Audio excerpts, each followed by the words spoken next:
चिकूटून TV.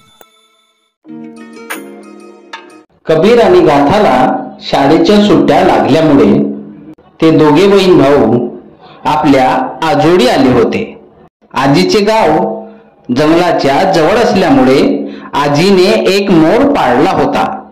आजी त्याची खूप काळजी घ्यायची, त्याला दाना पाणी द्यायची, कारण आजीचा मोरावर खूप जीव होता।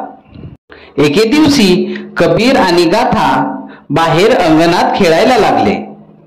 ते दोघे खूप खट्याळ असल्यामुळे आजीने त्यांच्यावर पाळत ठेवली होती, कारण आजीला तिचे दोन्ही नातवंड अत्यंत प्रिय होते। दोघे खेळत असतानाच अचानक त्यांना खाऊची आठवण आली। ते दोघेही आजीकडे गेले।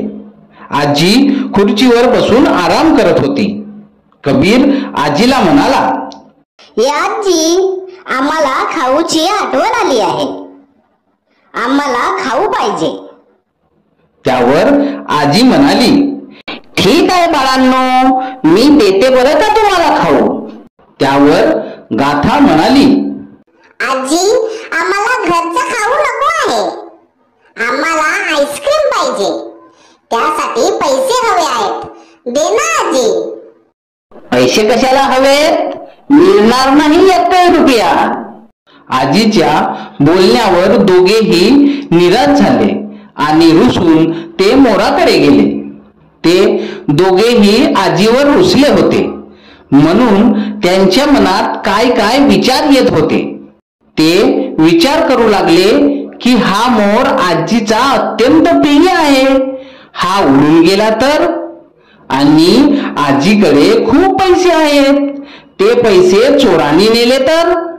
अशा विचारांनी ते कल्पनेच्या दुनियेत विहार करायला लागले। आजीच्या मोराला जंगलातील एक मोर भेटायला आला। जंगलातील मोर आजीच्या मोराला खूप आवडला, म्हणून आजीचा मोर जंगलातील मोरासोबत पडून गेला। हे जंगलातील राजा सिंहाला माहित झाले, त्यामुळे त्याने बंदरांना मोराला पकडून आणायला सांगितले। बंदरांनी मोराला पकडून राजे साहेबासमोर हजर केले। राजांनी मोराला शिक्षा म्हणून त्यांना नाचायला सांगितले। मोर नाचायला लागले। नाचता नाचता मोरांचे पाय दुखायला लागले।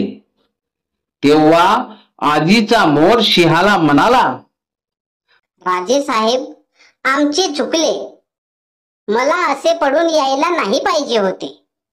आजी माझी वाट पाहत असेल। राजे साहेब, मी आपल्या घरी जाऊ इच्छिते, कृपा करून मला सोडण्यात यावे, मी ह्यानंतर अशी चूक कधीही करणार नाही। तेव्हा सिंह म्हणाला, ठीक आहे, ह्यानंतर जर तुम्ही असे केलेत तर तुम्हाला यापेक्षा मोठी शिक्षा देण्यात येईल। यावेळी तुम्हाला माफ करत आहे, निघा आता आपल्या घराकडे। राजाने आदेश देताच आजीचा मोर उडाला आणि आपल्या घराकडे यायला निघाला। तर दुसरीकडे आजीच्या घरी 2 चोर आले। आजी झोपली होती। चोरांनी सर्व सोने चांदी आपल्या बॅगेत भरले व घराच्या बाहेर पडून जाणार तेवढ्यात तिथे पोलीसवाला आला आणि त्यांनी चोराला पकडले। घरातील गोंधळामुळे आजी जागी झाली आणि आजी तिथे आली। आजीने पोलीसवाल्याला विचारले, हे चोर कसे काय आमच्या घरी आले? तेव्हा पोलीसवाला म्हणाला, चोर कसे आले ते तुम्हाला माहित, परंतु मी तुमच्या घरून फोन आल्यामुळे आलो। कुणीतरी लहान मुलांनी फोन केला होता की आमच्या घरी चोर आले आहेत म्हणून, त्यामुळे मी चोरांना पकडण्यासाठी आलो। असे म्हणून पोलीसवाला चोरांना घेऊन गेला। आजीला कळाले होते की तिच्या नातवंडांनी आजीच्या घरची मोठी चोरी होण्यापासून वाचवले होते। आजीने आपल्या दोन्ही नातवंडांना जवळ घेतले।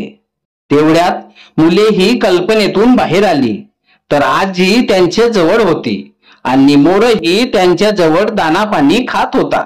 आजीने आपल्या दोन्ही नातवंडांना आईस्क्रीम खायला पैसे दिले. पैसे घेऊन दोन्ही नातवंड आनंदाने आईस्क्रीम खायला गेले. मंडळी, आवडली ना गोष्ट? अशाच नवनवीन गोष्टीसाठी आमच्या चॅनलला सबस्क्राईब करून आम्हाला सहकार्य करा व आमचा उत्साह वाढवा. धन्यवाद.